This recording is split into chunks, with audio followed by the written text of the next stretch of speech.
Good afternoon. Thank you for joining us again for another Tech Tip Tuesday. Today I have Chris Unger with me. He's going to go over today some common things you can do if you get injection tower errors. Chris?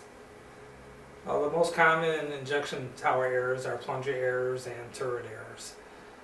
And we can prevent these by keeping them clean, such as using a Kim wipe and alcohol or methanol. Wipe down the rails, wipe down any moving parts, like the needle syringe guide or the turret.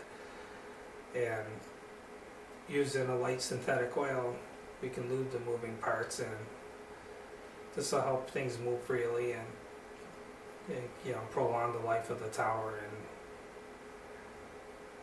that's it. Okay. Well, thank you, Chris. And again, if you ever run across, you get some injection tower errors, have any questions, feel free to give GenTech a call. Speak with Chris Unger. Maybe he can walk you through some cleaning tips to help, and we'll try to go from there. We'll see you next week for another Tech Tip Tuesday. Thanks for joining us. Have a good week.